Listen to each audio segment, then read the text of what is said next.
What is up, everyone? Brandon First, aka First Report, representing the First Off the Bench podcast network. Everyone comes off the bench. We are first. Welcome in to the 12th week of the NFL Weekly as we get ready for Thanksgiving and, of course, the playoff push in the NFL. Of course, with me, as always, to break it all down, it's my friend and co-host, Raider Jim Martinez. You can find Mr. Martinez at Raider Jim 1090. How you doing tonight, sir? Hey, I'm doing great, even though I went to Costco and was surrounded by nothing but Christmas trees and ornaments and people hitting me with baskets. Yeah, I felt like a Raiders running back in there a couple times. Yeah, but you have already been more successful than those Raider running backs because you made it out alive.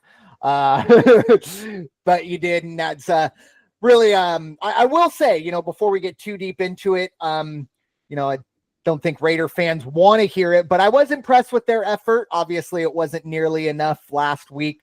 Raider Jim will give all his thoughts on that, but we are, of course, getting to that point where, a lot of teams kind of know where you stand now. You got playoff push or try to figure out whether you want to be a spoiler or you want to just tank for a top 5, top 10 pick. It's kind of that fork in the road, if you will. Thanksgiving is always that moment where you really have to be honest about your team at that point. You can't say, oh, well, it's early anymore. But Raider Jim, your thoughts. Week 11 it was built as probably, at least on paper, maybe one of the more intriguing weeks. And all the games that we were intrigued by seem to kind of deliver, maybe in their own way. But Raider Jim, your thoughts, week 11.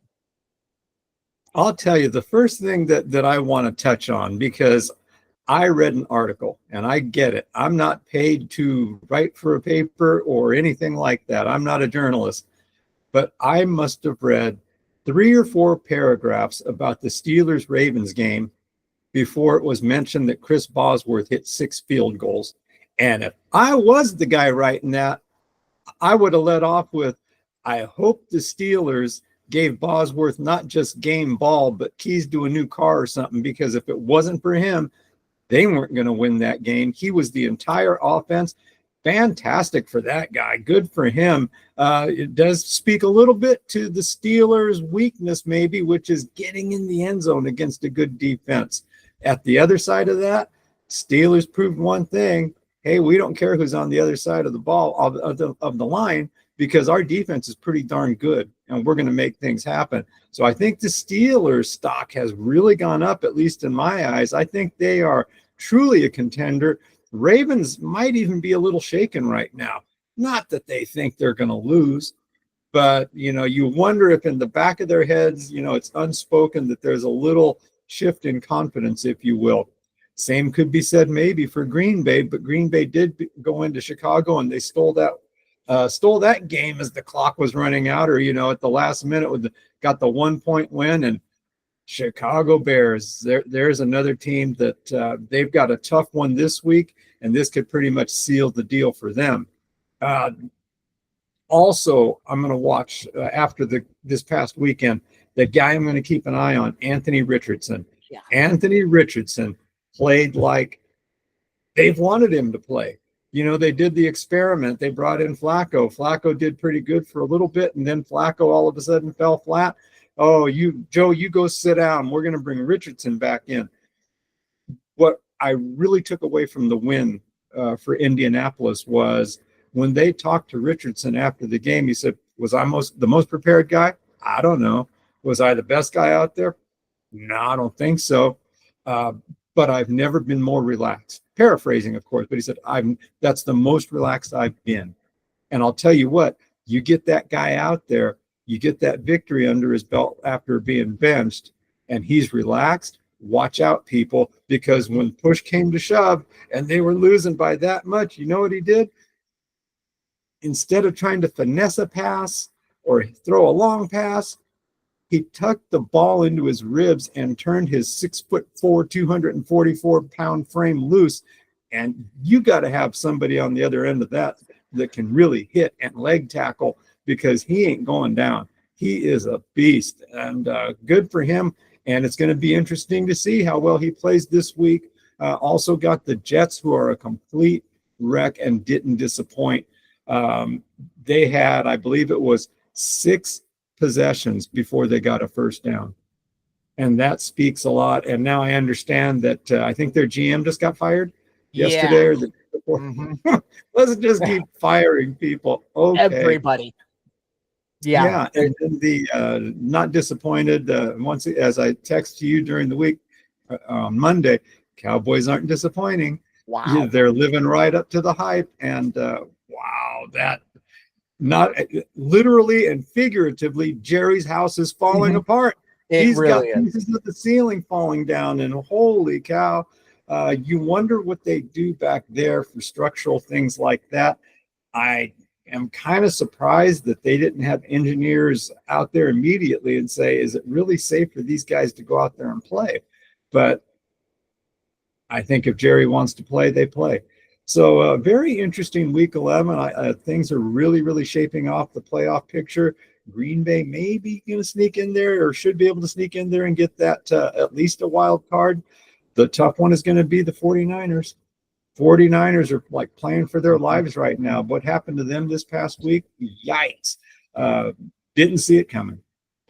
Yeah, it was a very interesting week. And as you said, we kind of got a little bit, the picture became a little more clear.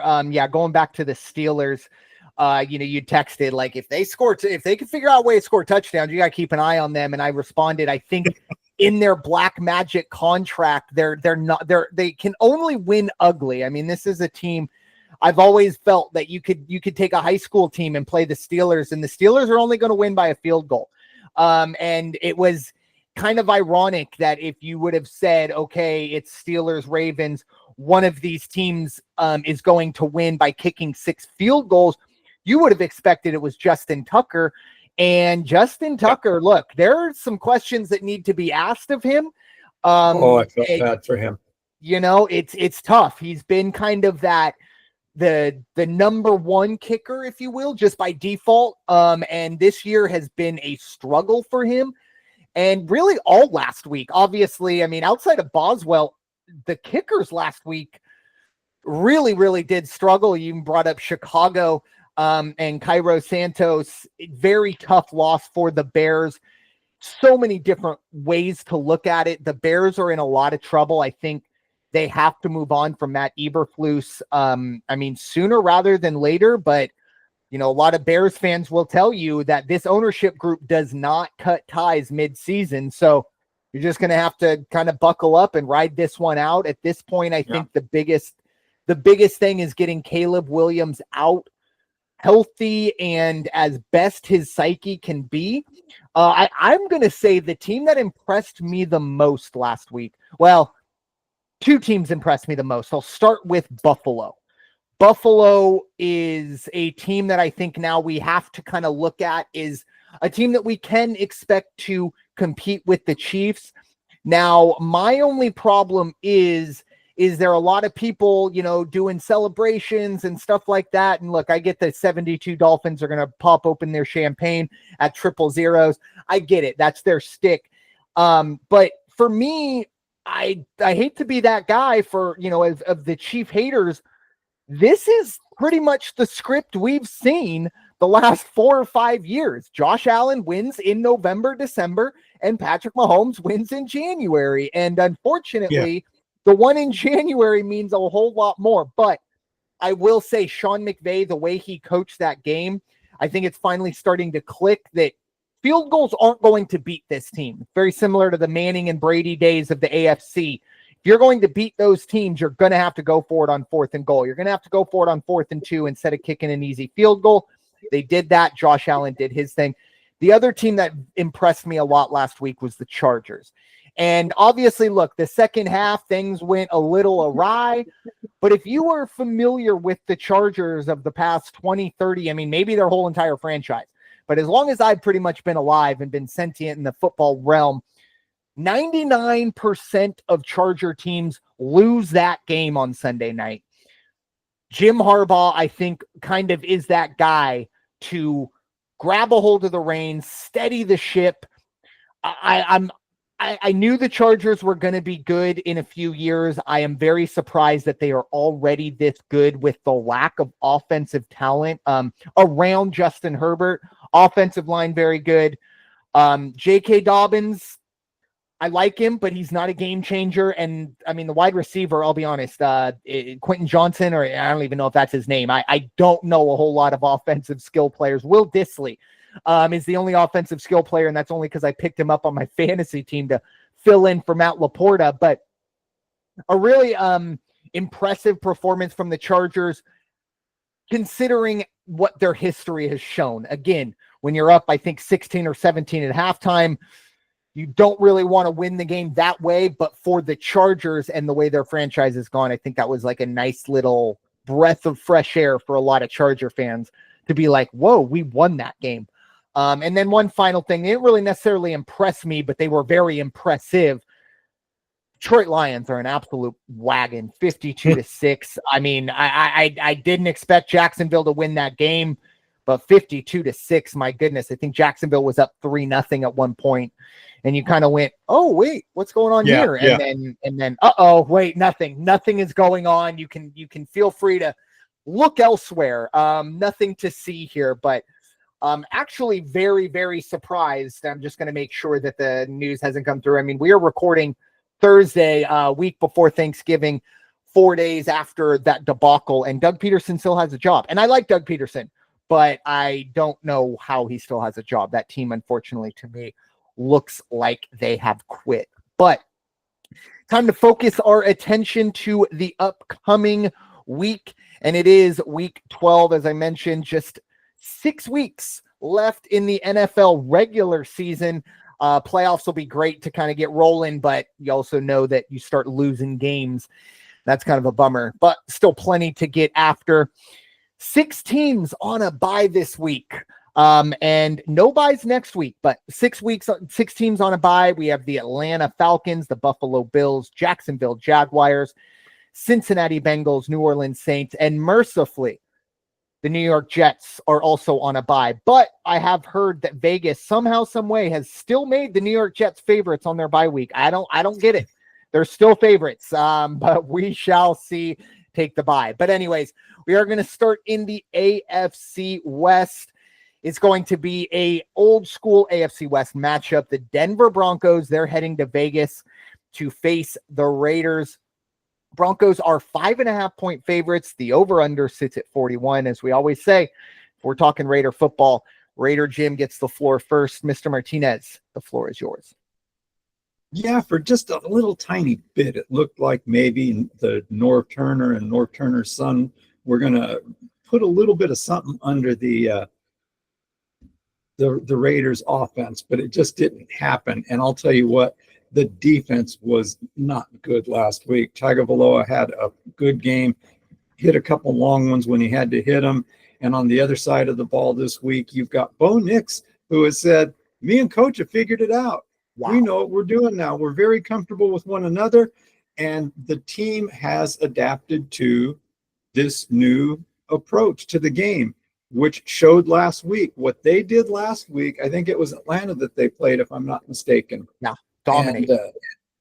And absolutely dominated. So I think Denver, they are a team, believe it or not, they have that outside chance to get a wild card spot because they have some division games to play yet. On the other side of it, Raiders are out.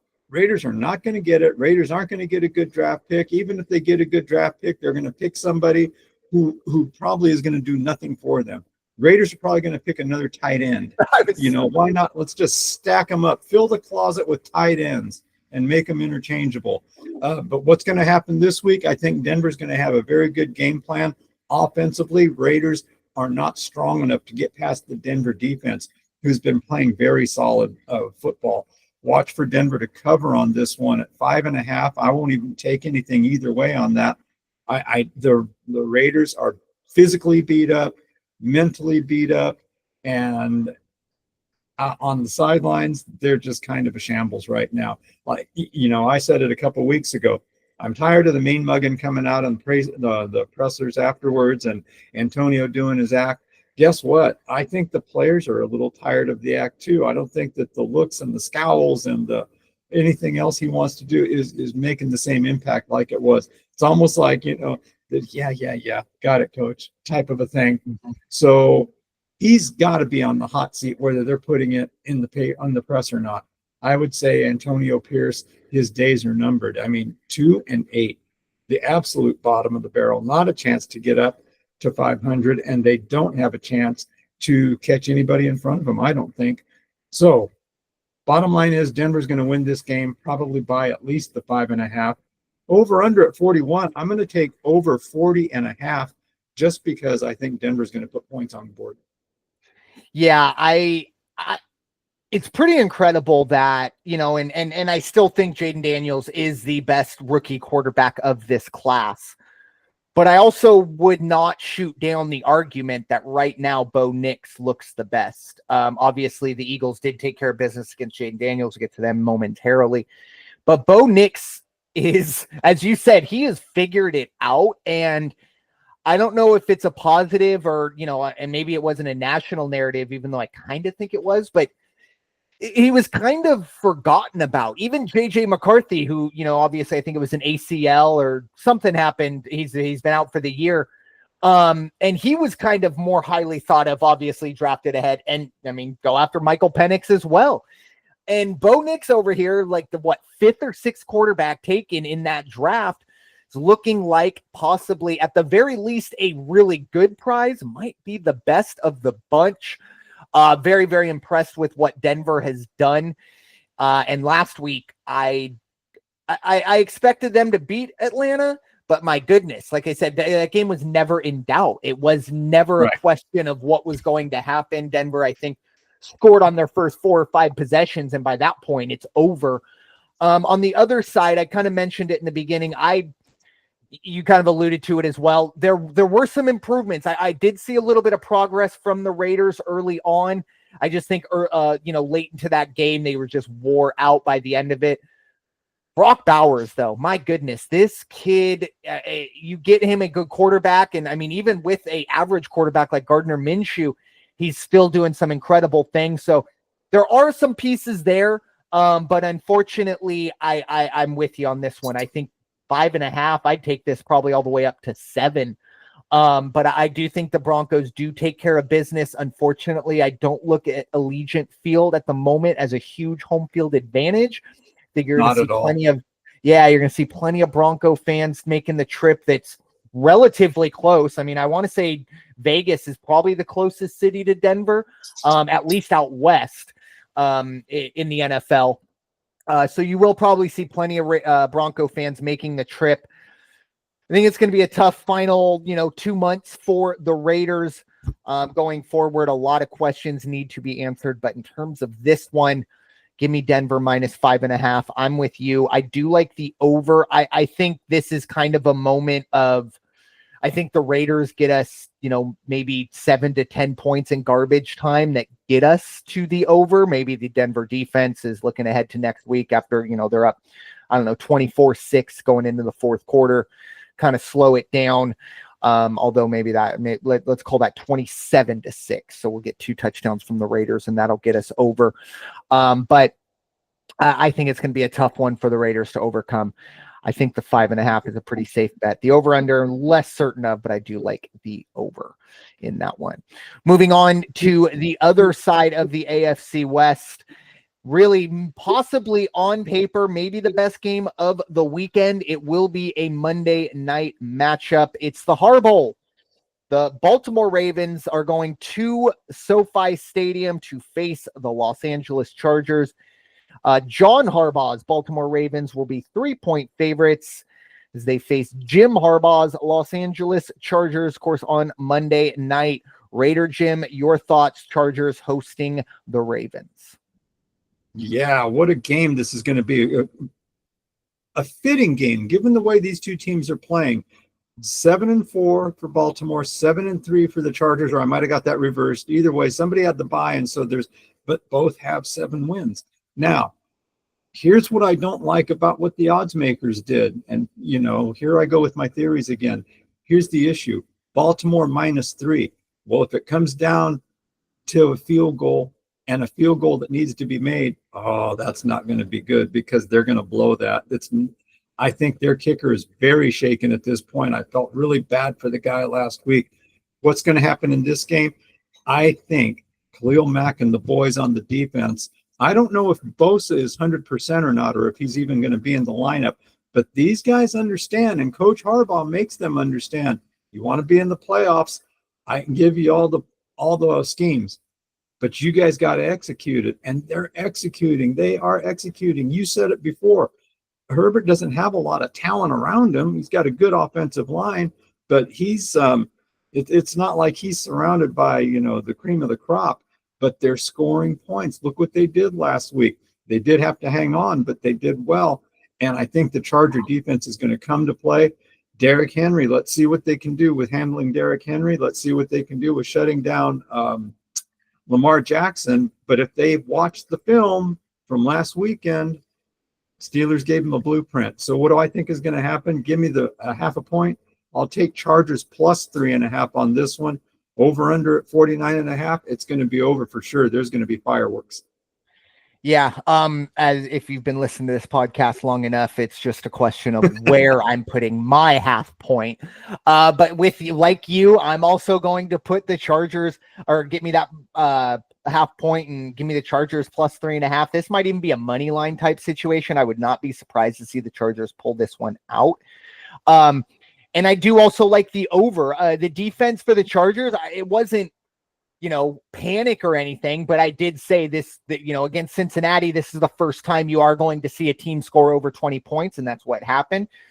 Took a very big second half surge to get there, but I think we continue to see that. Again, I don't think it's the end of the world for the Chargers defense. If, you are starting to play, if you look at the quarterbacks they played prior to last week, you could kind of be like, oh, okay, they're a good defense. They're not the greatest defense we've ever seen, but they're playing very well. Now you get Joe Burrow, and here comes Lamar Jackson in the Raven offense. I think they are going to, cover the 3.5, maybe even win this game, but there will be points being scored.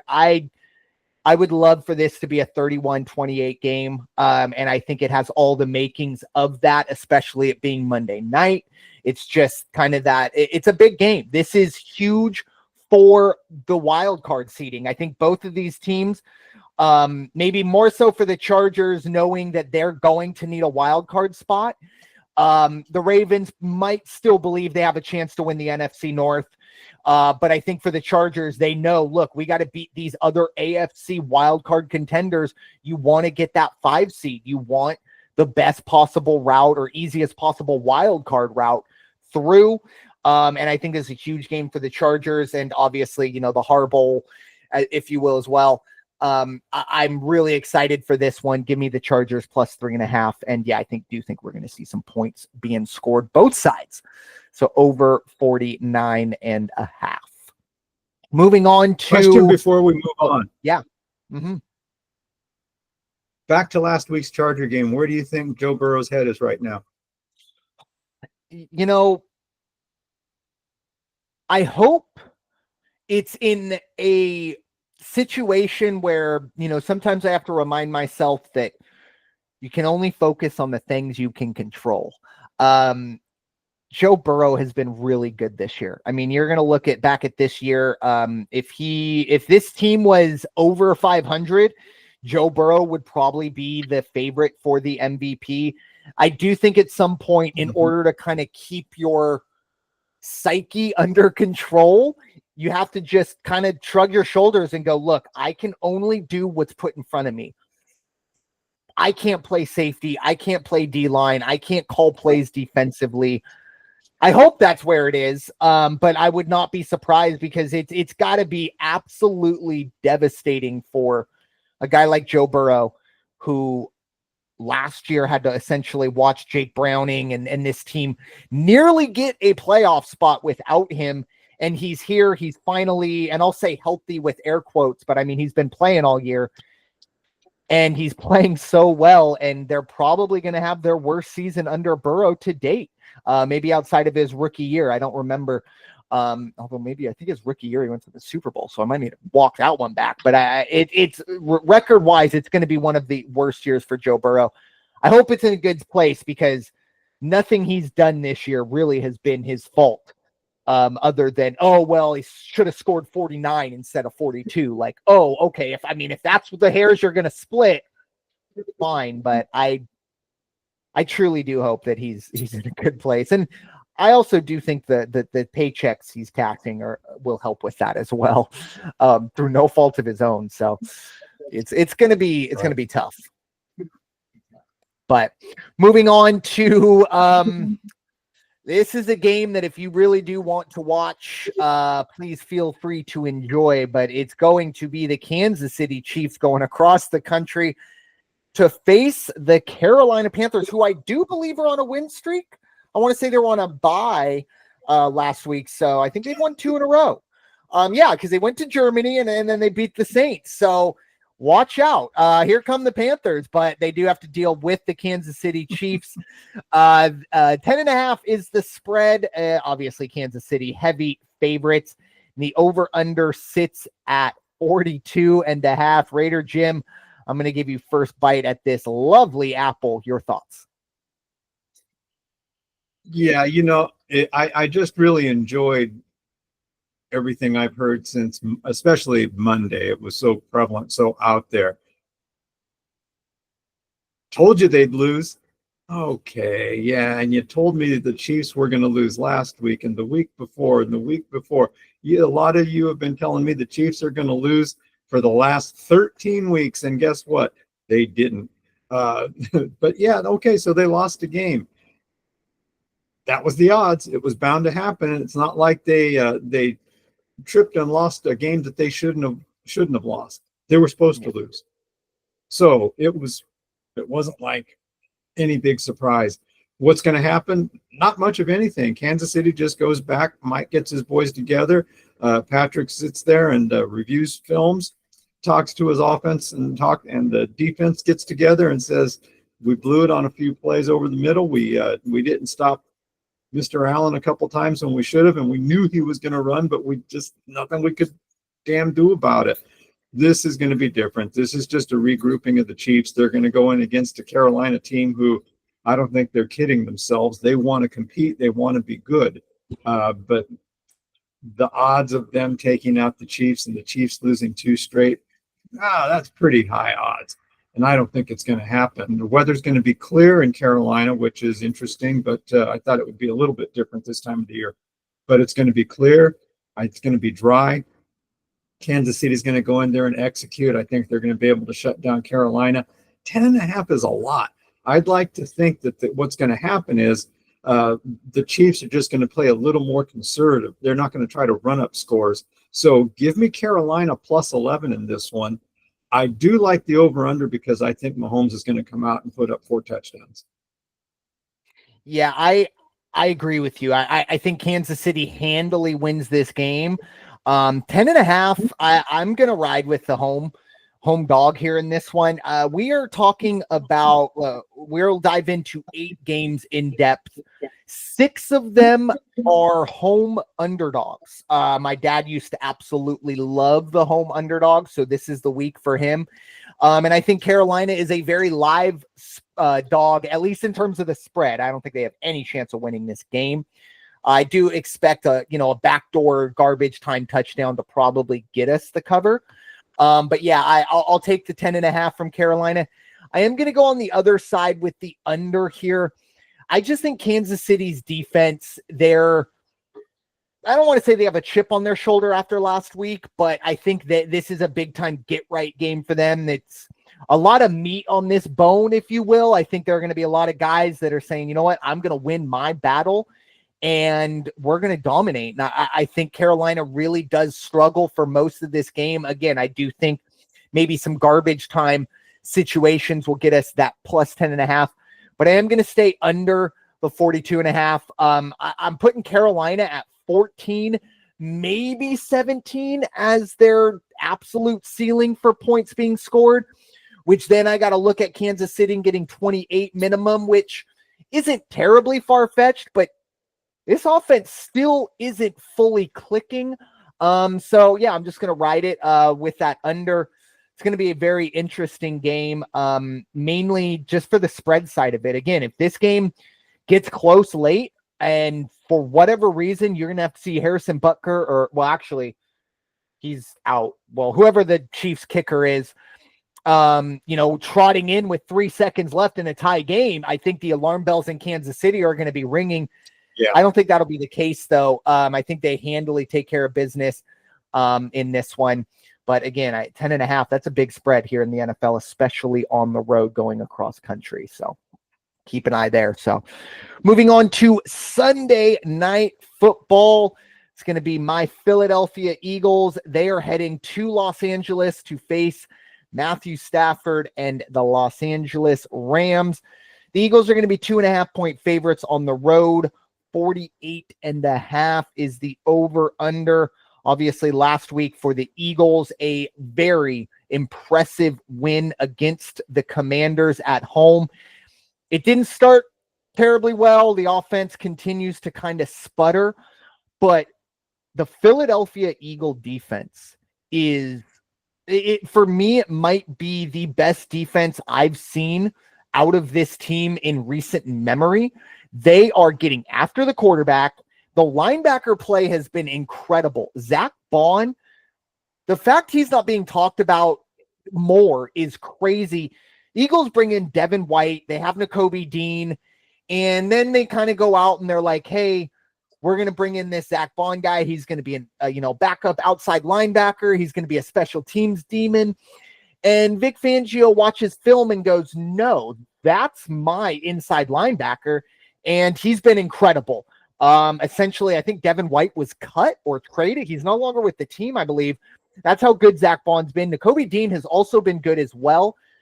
But Quinyon Mitchell, if you don't know the name, please familiarize yourself with this man. He is a rookie playing, for me, the hardest position I think in football.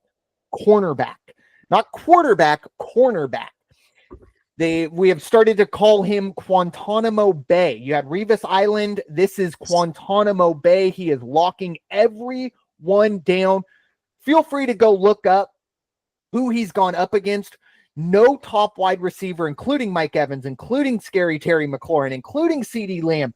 No one has had two or more than 2 catches matched up against Quinyon Mitchell.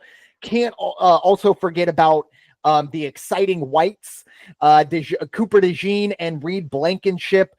It's incredible to see what this defense has done and continue to put the Eagles in really good positions. Now, on the other side of things, the Eagles would be in a lot of trouble if it wasn't for 26. Saquon Barkley is maybe the best free agent signing in Eagles history, and the fact he came from the Giants makes it all the more sweeter.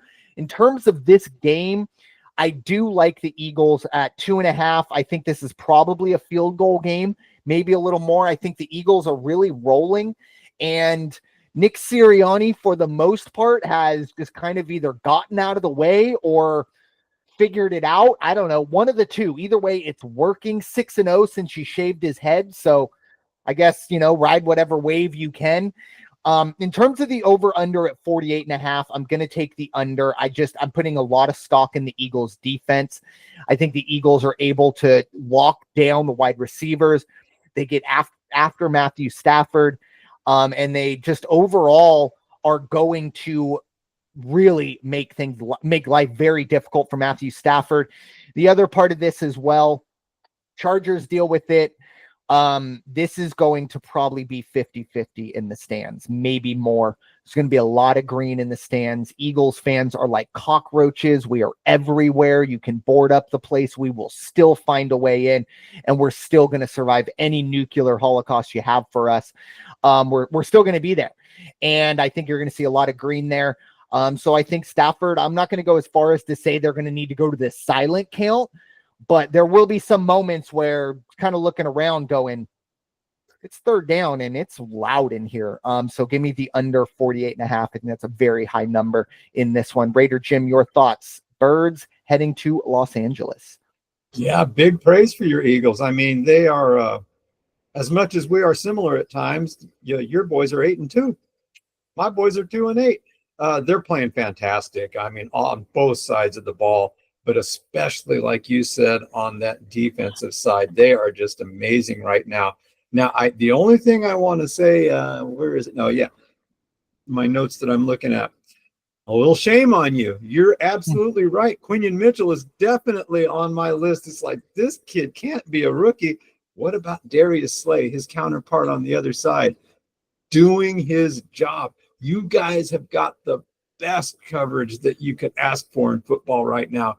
And it shows, and that's giving them the upper hand against just about everybody that they're playing right now. Fantastic game against a good Washington team. Now, the only thing I'm going to ask you is with respect to your team. -2.5, you said you think it's a field goal game. Jake Elliott. Yeah. What do you think? It wasn't a good night for Jake on Thursday. And maybe in other situations, you could say he cost us the game. I think sometimes, look, we're all human. That's the first time that I can really think back and I go, wow, Jake did not have a good game. For the most part, 95%. Look, he's an honor student that, I don't know, maybe he, saw a girl the night before and stayed out a little later or didn't study like normal for a test. And you know what? He brought a C+ home for mom. Well, I don't want to see it again, but it's okay. We're not grounding you. We're not doing anything crazy, but let's not make this the rule. Let's make this the exception. Yeah, I that is a bit of a worry, but not to the point of, if Jake Elliott was a rookie, I think the panic button would be being pressed right now. I know where the panic button is. I haven't pulled it out yet, but if we do see this week, I mean, God forbid he does cost us the game, that panic button will be pushed. But for right now, I think Jake Elliott's just fine. I think you just got to chalk it up as just one of those days. Fair enough.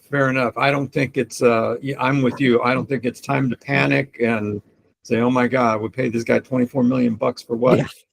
That's not it at all. On the other side, I can't really, the matchup I'm looking for is Cooper Kupp, Puka Nacua against your cornerbacks. That's going to be something to see. And I think Philadelphia is going to have a lot of success with that. You're going to have to focus on your tight end if you're the Rams, and if you want anything, you're going to have to focus on your backs out of the backfield because your wide receivers are not going to get open on Sunday night.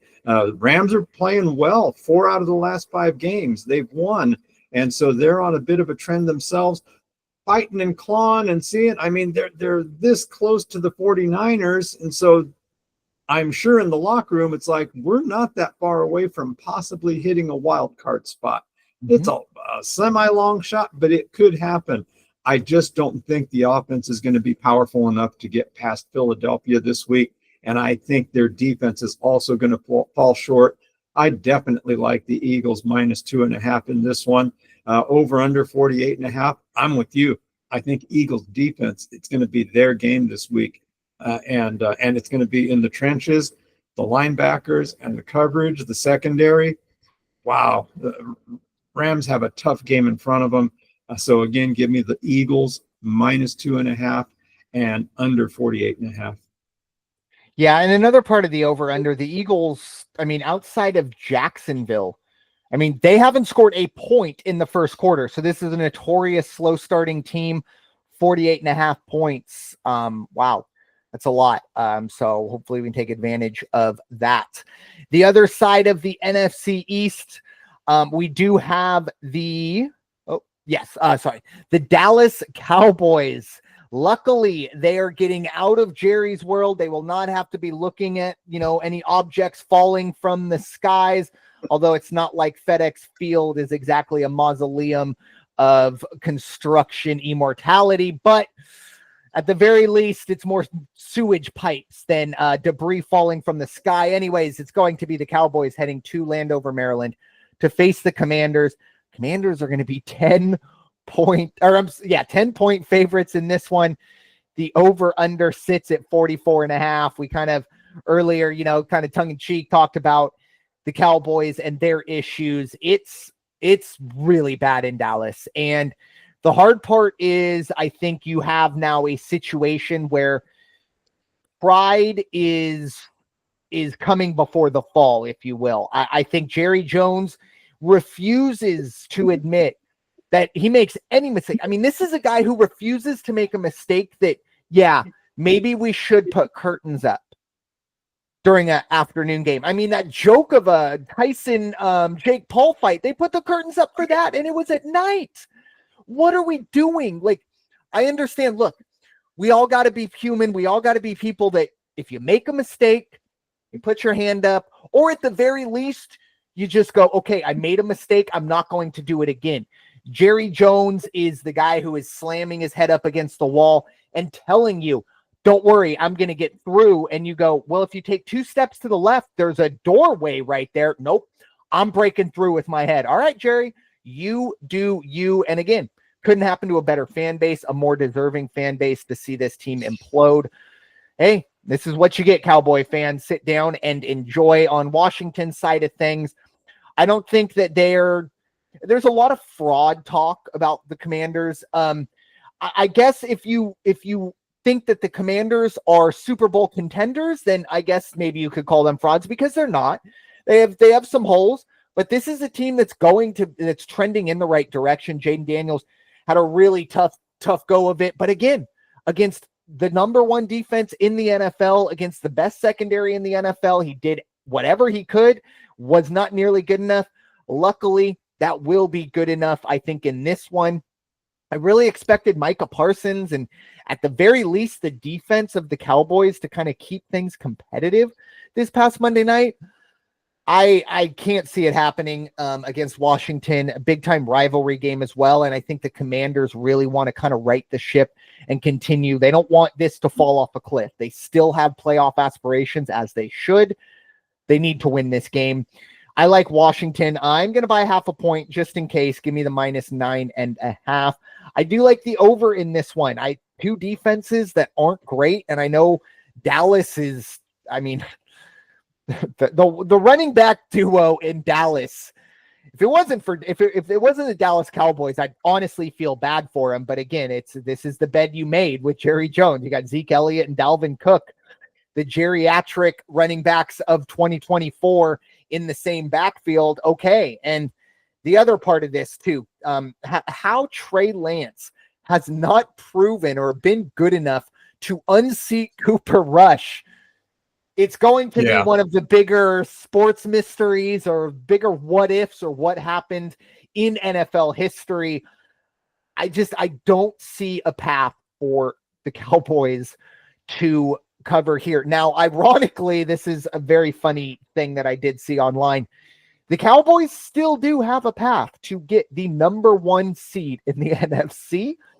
You can go on Twitter fantastic. and it's a total, 99 things have to happen for it to. It's one of the it's like you press a button to turn on your toaster, but like 19 other things knock dominoes over and a ball goes out of that. Like, that is where they need to be. I think it's like the Goldberg machine, whatever it was called. Anyways, that's where they need to be. But I think Washington fully ends their hope this week. I think they cover. Give me that 0.5 point, 9.5 and over 44.5. Cowboys in complete disarray. Might be looking for a Deion Sanders next head coach. Who knows? Raider Jim, your thoughts? Cowboys heading to face the Commanders. Yeah, you touched on it when you made the remark about, are the Commanders, this is a fraud this beginning of the season. No, it's not. They're a good team. Unfortunately, they've lost 2 in a row. And if there were some out of the blue chance, if they lost 3 in a row and that third loss would be to the Cowboys, then you're going to get a lot more of the those same people who said, told you Kansas City would lose. Aha, told you these guys weren't that good. No, they are that good. Now, Daniels, he's looking a little bit like he hit one of those rookie spells. And his coach came out and said, hey, look, he's not hurt. Quit making the remarks about he's not hurt. He did say that he hasn't had a lot of practice time before the last 2 games. I don't know if that was due to injury, fatigue, or what the case may be, or just resting him, combination of it all. But he said, the best thing that could have happened to us is when we lost the second game, it was on a Thursday. We had a mini bye. We're going to come back. We're going to be fresh and ready to play. On the other side of the ball, you have the Dallas Cowboys. And this is a great line. McCarthy said afterwards, took a step backwards clearly with respect to running the ball against Houston. Yeah, I'll say you did. And in the process of taking a step back, both of their guards got hurt. Yeah. Both of their guards have rolled ankles. One of them's a rookie. One of them's an all-pro. And you can't come into this game and not have a running game or have anything that's going to possibly put your drop back quarterback in harm's way. This is not going to be good for Dallas. This is a very, very bad look. Defensively, they're going to have trouble. I think Washington's going to come out, correct a lot of things that happened. They still put up good points last week. Mm-hmm. A matter of fact, I was surprised because I don't know what took my attention. If it was a phone call or what, but I actually, when I walked away from the game, I thought, I can't believe it. I don't want to even hear what Brandon's saying at this stage of the game. This doesn't look good. And then a little while later, I'm walking through the kitchen and I heard from the front, hey, guess what? Eagles won. No kidding. And so, yeah, fantastic for them. But yeah, they did have to work for it. Washington kind of shut down a little bit. This one, though, I think Dallas is just, this isn't just a fluke. They're bad. They're very, very bad. And on the road, they're better on the road when they are at home because they just don't win at home. But they're not going to beat Washington. Weather out there, I believe it is going to be slight chance of showers, 54 degrees, but it's just a very slight chance. They're even putting it at 0% right now. So it might have a little moisture in the air, but nothing falling out of the sky. We'll wait and see. I think that's going to help with the over-under. I like the under in this one. I'll take just like it is under 44.5, but I'll take a half point on Washington, but I think they cover by 9.5.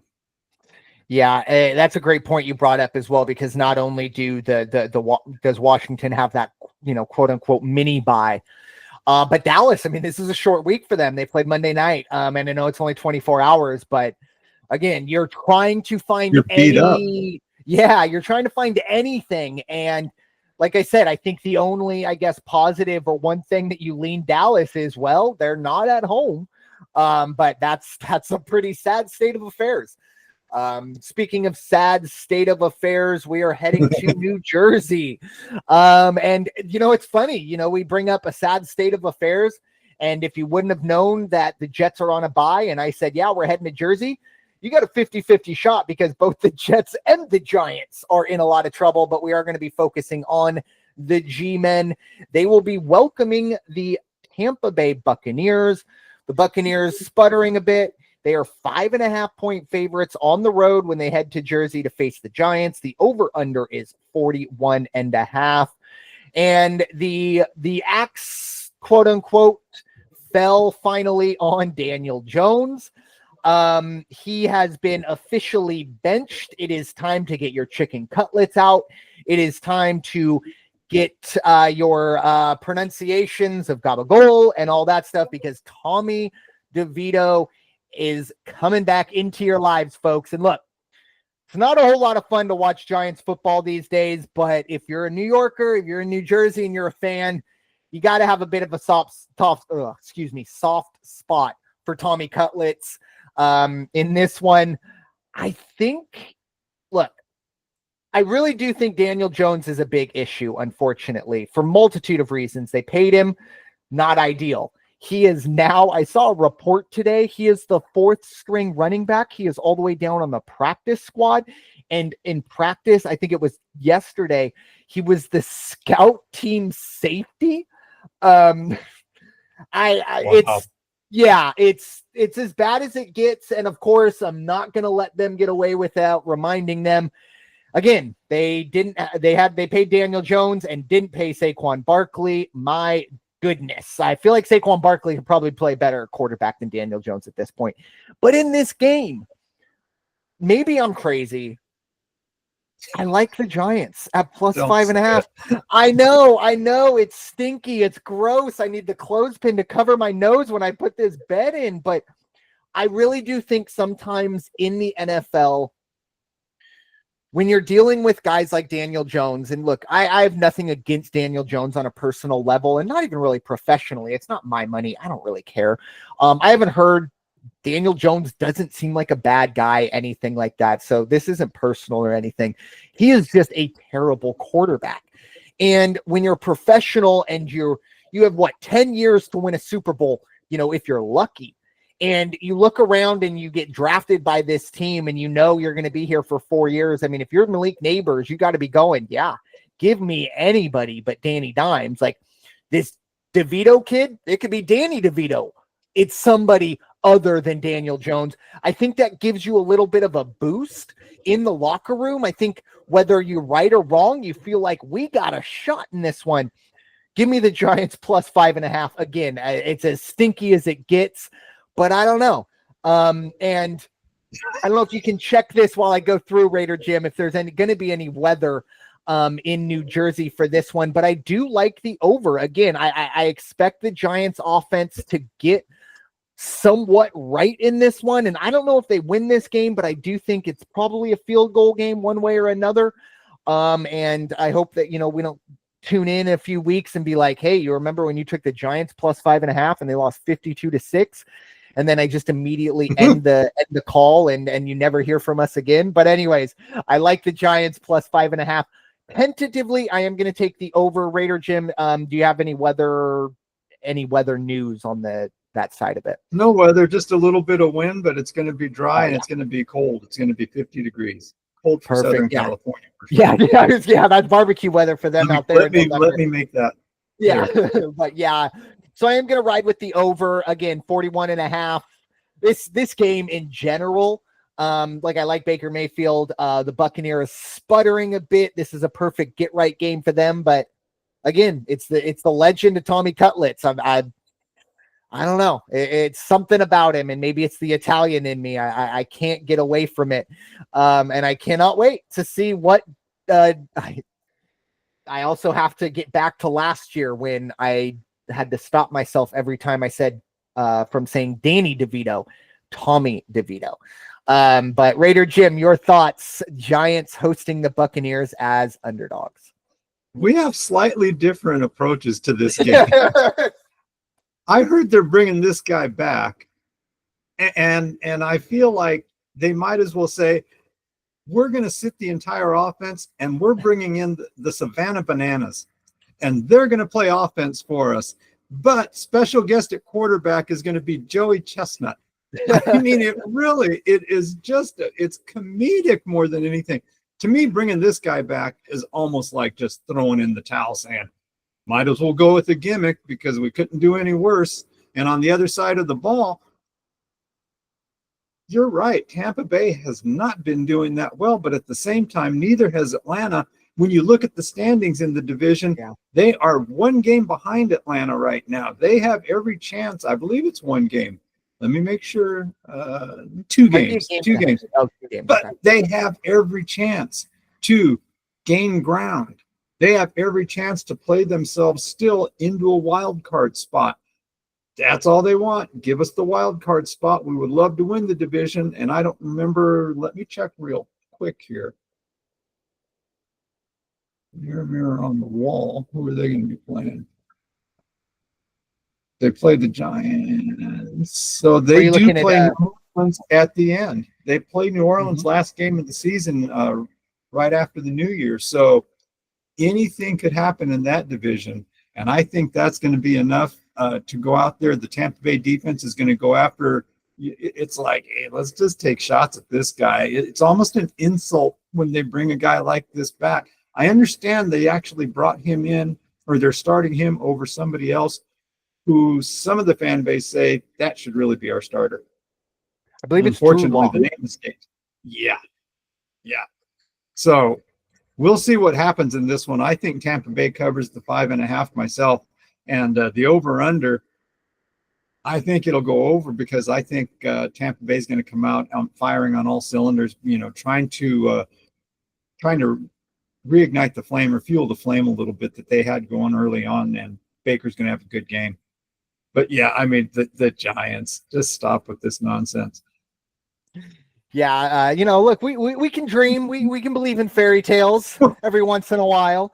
And yeah, if I'm gonna believe in a fairy tale, it's gonna be Tommy Cutlets, and you know what, I'm okay with that. So we'll see, but it's gonna be, at the very least, it's gonna be a little intriguing. I think there will be a little bit more eyeballs on this, at least early on, just to see what we're gonna get. But I tell you what, Raider Jim, if he goes off, woo, get ready. Because I might show up in a Tommy Cutlets, or might be eating chicken cutlets the next time we record, just for all of that. But anyways, moving on to 2 other games that just kind of, we'll be diving into. No division, ties on our side of it, but a very big divisional game in the NFC West. Obviously, last week, Seattle shocking the Niners in Santa Clara, and really just kind of opened the whole division up in the NFC West. Well, it's going to be a big one. Arizona is going to be 1-point favorites as they head to Seattle. The over-under is 47.5. Again, 1 point, pretty much a pick 'em. But Raider Jim, your thoughts, Arizona at Seattle. Yeah, didn't old Gino have quite a game last week? Yeah, quite the opposite of what I thought was going to happen. I really thought it was going to be 60 points. And between the two teams, I thought McCaffrey was going to come out and do some damage. I thought Purdy was going to have his way. I thought that the Niners were going to put up 500 yards of offense, no problem. Wow, it just didn't happen. Seattle all of a sudden came out of nowhere on the road, went into the 49er house, and boy, they just pillaged. They did some damage out there. So Seattle's got the right game set, right mindset going on as they're approaching this part of the season. Now, on the other side of that, you can't discredit what Arizona has done. No team in the NFC West is really doing anything that is setting the world on fire. Their standings right now show me that it's Arizona at 6-4. And 3 teams underneath that are 5-5. Well, you can't get more even than that. And Seattle is one of those teams. So Seattle, and offensively, as far as points for, Seattle is the second best team out there of those 3 teams that are following Arizona. I think Seattle's going to come out and put together a good game plan. At home, as much as I like Arizona and what Murray has done with them, I think Seattle is just going to bring the game that they played last week against the 49ers, bring it into the home field, execute the same way, and I think they take care of business against Arizona. So give me Seattle on the money line on this one. 47.5, I think it's going to go over 47.5. Yeah, this is a tough one. Obviously, as you kind of mentioned with the division, it flip a coin. I mean, you need a four-sided coin in this situation.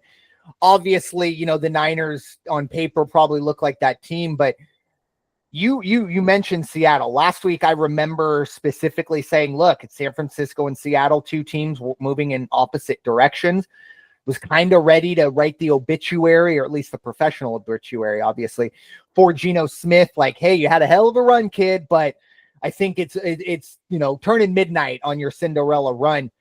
Not the case at all. And then on the other side, now Arizona did have a bye last week, so maybe a little bit forgotten about, but the last 2 games, 31-6 and 29-9 wins. Now, over the Bears and the Jets, both games at home, so take that maybe with a bit of grain of salt. But the other part of this too, and there are going to be people that roll their eyes, but I've brought this up pretty much every time we talk about Kyler Murray and the Arizona Cardinals.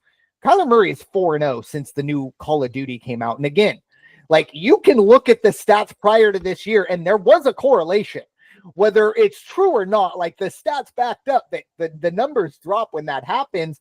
So, again, mainly tongue in cheek, but at the same time, sometimes if it looks like a duck and quacks like a duck, you got to just call it a duck. And I think he might have, gotten it at least somewhat figured out. I do like the Cardinals on the money line here. I think Seattle is a team that is very flawed, but has a very good coach. And I think it's Mike McDonald, because it's Mike McDaniel in Miami, and I think it's Mike McDonald in Seattle. But he's a very good coach. He's a very underrated rookie coach that not a whole lot of people are talking about. Been very impressed with him. But I just think Arizona has more talent. I think they're just a more talented team. And the 12th man is not the vaunted 12th man it used to be of 5 years ago. Give me Arizona money line. And I do like the under here. This is a game that I think both teams have to have. Both of these teams look and say, look, if we want to win the division, we have to win on Sunday. I think it's a little more conservative game on both sides as they probably, try and get into the fourth quarter with the lead, or at least in spitting distance. No one wants to take too many shots. So give me Arizona on the money line and the under 47.5. Moving on to the final game we are going to be talking about, and it's the first weather game we are more than likely going to be talking about. If you've seen any pictures of what Lambeau looks like today, it looks like the frozen tundra has arrived. It is going to be the Packers hosting the San Francisco 49ers. Packers are going to be 2.5-point favorites at home. The over-under sits at 47.5. Raider Jim, your thoughts? Niners, Packers 2.5-point favorites. Yeah, now I made a statement last week before the Chiefs and the Bills game, and I said Bills really need all their weapons if they're going to win. They had a couple people down, but they still persevered. They went out and they put a victory on the board. And I'm going to say the same thing, though, about San Francisco. They need all their weapons to beat Green Bay on this slop of a field.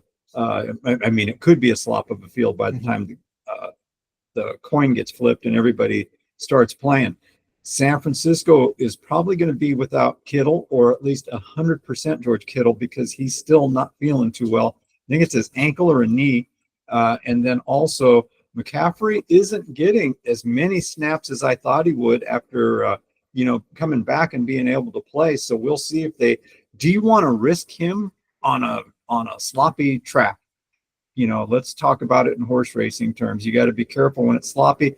The speeds go down and everybody's a little more cautious. I don't know that you want him out there if it's going to be a bit hazardous, if you will. On the other side of the ball, where did Green Bay almost lose the game last week? They had real trouble stopping the Bears on third down. You can't have trouble with San Francisco when it comes to the third downs, and that could be an Achilles tendon thing. I don't think it will. I think they're going to be okay. Very interesting, something I read is that both of these teams, you think about Green Bay and you think about the Aaron Rodgers days, the Brett Favre days. You hear San Francisco and you just think the thunder and lightning shows and the scoring that these guys can do. Both of these teams are something like 47 and 48% to get into the end zone inside the red zone. So they're converting maybe half of their possessions or a little less than half of their possessions into 6 points. They're settling for 3, or they're not getting first downs and turning over the ball. Can't do that this week. You're going to have to make every possession count, especially every red zone possession count. I think Green Bay walks away with the win on this one. 2.5, sure, I'll take 2.5 because I don't think this is going to come down. It won't be close. It'll probably be a 4 to a 6 point game no matter who wins. I like Green Bay at 2.5. 47.5, I'm going to definitely take an under on that because I don't think weather's going to allow for scoring. Yeah, and I'm just kind of looking over the weather now. It does seem it'll be cold on Sunday, but there doesn't seem to be weather. However, it does look like Monday there will be weather. So if that arrives early, keep that in mind. Right. I agree with you a lot with the Christian McCaffrey situation. I don't want to sit here and say bubble wrap, but you do need to be very, very careful with him on this field. As the sloppy track might not be snowing that day, but again, it has snowed, or it is going to, or you're going to get weather. It's going to be very interesting. This is one of those games that I think, 2 months ago we looked at as, oh, this could be, possibly separating the 2 or the 3 seed, or, something like that. Now it's kind of like a wild card must win for both of these teams, which is kind of crazy because I think we all expected both of these teams to be to have a huge part of the playoff picture. I'm with you though. I like Green Bay -2.5. That's perfect for me. I do think this is a field goal game, and I do like the over in this one, and it's mainly just because I do think we are going to see 2 good offensive coaches. I don't want to say open the playbook, but they're going to, drop something a little extra. Both of these teams, I think you can look and say, look, there's a really good shot. This is the only time we're going to play the Packers this year. I don't think both of these teams are going to make it in unless one of them wins the division. And the Niners may very well. It's that close in that division. But I really do think for Green Bay, this is kind of, if they want to make the playoffs, this is a game that they're definitely going to need to win. And Jordan Love has been, he is Brett Favre. He is a massive gunslinger. And when I say he is Brett Favre, I say that because of the mistakes. He's going to make mistakes. He's going to make throws where you go, what were you thinking? But he's also going to make some throws where you go, wow, I can't believe he did that, but it worked out. So with that being said, keep an eye on that 47.5. I do like the over, even with the weather. Now, obviously, you tune in and, you see the sleet and the snow, then maybe you adjust. But, if we do have clear weather, I do think we can hit the over. But only 4 other games that were just there. Not going to dive too deep into them, but Detroit, fresh off their pounding of Jacksonville, they're heading to Indy. They're going to face the Colts. 7-point favorites for the Lions. 50 is the over-under. Minnesota, 3.5-point favorites as they head to Chicago. 39 is the over-under in that one. New England at Miami. The Dolphins going to be 7-point favorites at home. 46 is the over-under. And a game I still believe that should be the winner gets to wear the Houston Oilers jerseys. However, it is the Tennessee Titans at the Houston Texans. Texans are going to be 7.5-point favorites, 41.5. Raider Jim, do you have any thoughts on those 4 matchups? I want to see Anthony Richardson come out, and maybe they don't get the victory, but I want to see them put together a good game and definitely cover that 7 points. I'm not going to be surprised if it happens. The other one is, I don't know why, but I think there's something about the way New England has been playing of late, and I can see them covering the 7 points at Miami. Do I think they win? Not necessarily, but I think New England's starting to play. Maybe it's that Anthony Richardson thing. Maybe they're playing a little more relaxed, and therefore they are coming out and executing a little more. I don't think Minnesota is going to have any issue with Chicago. They're just wanting to continue to try, as the quicker they can wrap up the division, the happier they're going to be. And Houston, it was very, very opportune time for them to play the Cowboys and have the game they did this past week. And I think for them to cover against Tennessee is as big a wreck as the Raiders. And that's, that's just the facts. That's just the way it is. Houston looked very, very good, even though, again, we have, there's an asterisk. Yeah, but it was against Jerry's team. But still, they could have gone out and looked nervous or not executed. But actually, they did everything that should have been expected of them. Yeah, I'm on the same wavelength as you in terms of these. I know Anthony Richardson isn't a rookie, but kind of feels like it. He missed the final, 12 or 13 games of last season. His progression is very, very intriguing to me. He is probably the most intriguing quarterback in the NFL just because he can do everything except be accurate on short to intermediate passes, which is like the one thing that all quarterbacks have in their bag immediately. It's like he can do all these other things, but he can't do the one thing that you expect the worst of them to do. But he is incredible to watch. And then with New England, Drake May, I mean, we might have gotten Jaden Daniels, Caleb Williams. Let's focus on these two. And here's Bo Nix and Drake May, who they are really good. They both played better than Caleb Williams and might be in better positions as well. I've been impressed with New England. They obviously got off to, kind of a rough start. I know they got the win early against Cincinnati, but, they did look really miserable. And then they took down the Jets, and it was like, oh, that's right. We are still the Patriots. Like, we might not have Brady, but we are still a very well-run franchise. It's like they woke up, looked in the mirror, and said, we'll take care of business to the best of their ability. They do have their ceiling. They're not a very good team, but this is a team that's going to go out and compete. And in the NFL, that'll get you a lot of covers if you just go out and compete. And I'm with you. I think we definitely see a cover in that one. But Miami, keep an eye on. I don't know if they really have a path. I think they have to pretty much win out and get some help. But that is a team that I don't think anybody really wants to deal with in the playoffs as a 6 or 7 seed. But it's going to be a very interesting weekend. Again, 6 buys. So I think there's only 13 total games.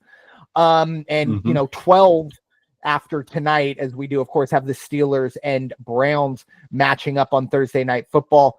So kind of focus in on some of the big ones. Again, we kind of talked Baltimore Chargers on Monday night, San Francisco, Green Bay, Philadelphia, Los Angeles Sunday night. There are some good ones on the board. Just got to, dig through some of the Kansas City, Carolina, or the, Tampa Bay, New York Giants garbage to get to the good stuff. But Raider Jim, your final thoughts for this episode of the NFL Weekly. Oh, real easy for me. Final thoughts this week. 1 week from today, I'll probably be passed out after eating turkey dinner or something like that, or getting ready to pass out. My point is, everybody's waiting for Friday to be over tomorrow in a lot of areas because the travel's going to start. Families are going to start reuniting, getting together, and enjoying themselves to kick off the holiday seasons. And I would just like to extend this. Be thankful for your family members who are still with you. Be thankful for your friends who are with you. Be thankful and remember those who used to be with you and who have provided memories for you throughout your lifetimes. And I'd be a real fool if I didn't stop right now and say, many thanks to my partner, Brandon, who really gives me something to look forward to week in and week out when we talk football, basketball, horse racing, you name it. We always have a good time doing it. So again, when I say thankful for friends, my friend, know that you're at the top of my list. I appreciate that. And the feeling is mutual. It's very, as you get older, obviously, when you're in high school, I was talking to a buddy of mine, when you're in high school, you got a big group of friends or, or maybe acquaintances, things like that. And as you get older, it obviously kind of whittles down, but those friendships do become very, very strong, or a lot stronger. And that is a perfect word for our relationship. Thankful, very thankful that I can't even remember. Is it 5 or 6, 7 years ago? We were in that same room, 2017, 7 years ago, we were in that same room, the mighty 1090 with BR and Scott and the great friends. And, we did that. And then we got back together and dealt with some other, let's say, unfortunate stuff, but I'm very, very grateful and thankful that you've been here the entire time. Thank you for those kind words, and know that it is incredibly mutual.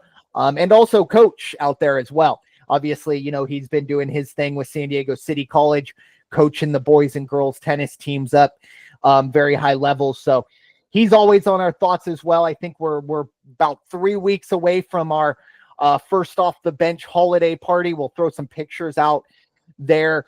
Cannot wait for that to get everyone back together. But one kind of final thought I wanted also, piggyback on what Raider Jim said. Again, a lot of people don't get the opportunity to have Thanksgiving with their loved ones and friends. If you are able, enjoy it. If you know someone that maybe is new to the area or has been going through some stuff, don't let them be alone on Thanksgiving. Try and figure out a way to get them over there. Might not be ready for it and all that stuff. Try and welcome him in.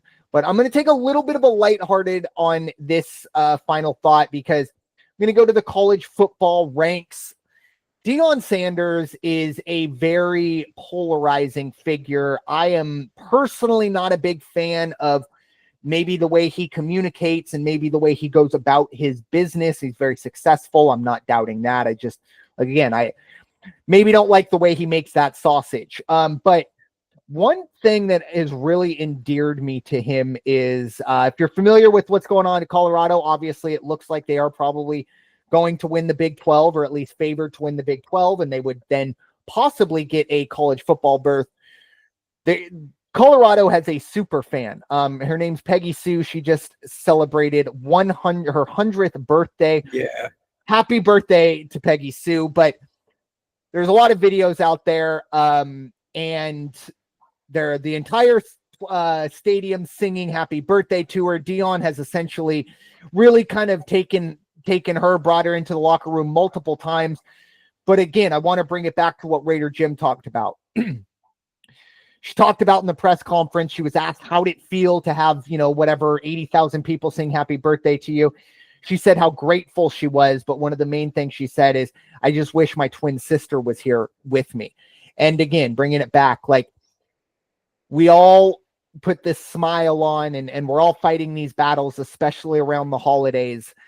Everyone is going through something, more than others, things like that. And a lot of it does come down to missing loved ones. So again, give everyone a little bit of grace, give everyone every day, but especially around the holidays, give everyone that extra benefit of the doubt. Just be kind, be nice, try to be happy as best as possible, and try to put a smile on someone's face to the best of your ability. And hopefully we'll get through this holiday season all well and get ready for 2025, because it's going to be a pretty crazy year. And the dinner bell is ringing fully in the Martinez household as the pups are ready to be fed. So thank you all so much for listening for this episode of the NFL Weekly, presented by the First Off the Bench Podcast Network. Everyone comes off the bench.